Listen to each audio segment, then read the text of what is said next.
একটু লবণ দিলাম,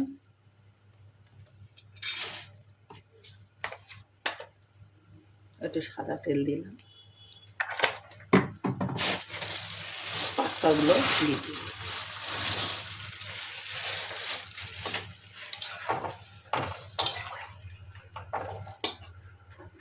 এটা সিদ্ধ। দেখো বন্ধুরা, পাস্তা সিদ্ধ হয়ে গেছে। এবারে আমি এটা জল ঝারিয়ে নেব। একটু কড়াই তেল দিলাম,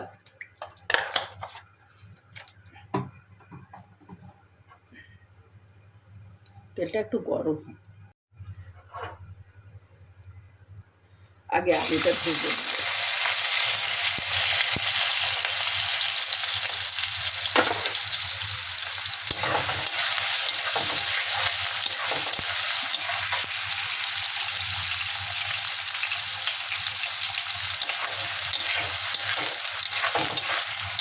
আলু আর গাজর একসঙ্গে ভেজে নেব।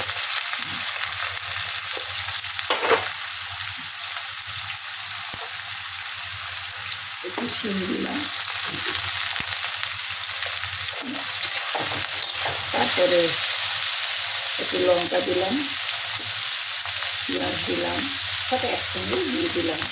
দিয়ে এবার লবণটা দেবো।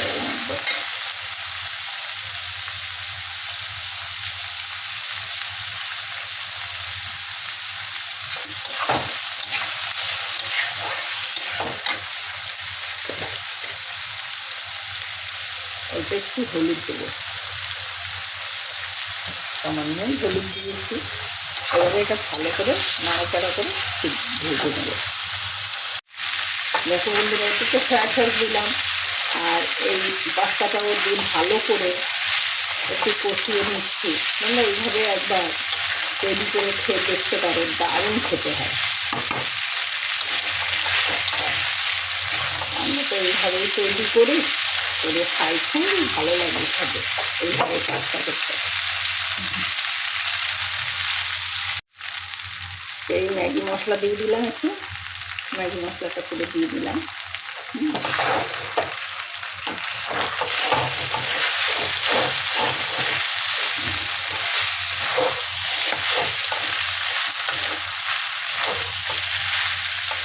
হালকা করে অল্প একটু জল ছড়িয়ে দেবো,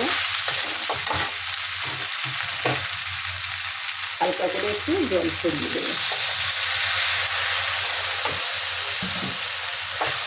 একটু ঢেকে রাখবো। যত ঢাকনা ছড়িয়ে নিয়েছি, হয়ে গেছে এটা। এবারে আমি একটু ধনে পাতা দিয়ে দিলাম, ধনে পাতা দিয়ে আবার একটু ঢেকে দেবো, একটু নাড়াচাড়া করে।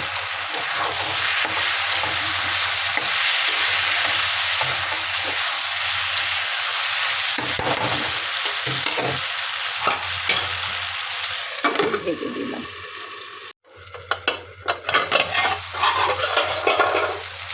দেখো আমার পাস্তা রেডি হয়ে গেছে।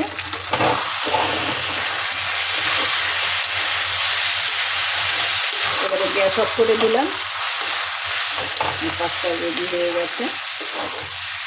দেখো বন্ধুরা,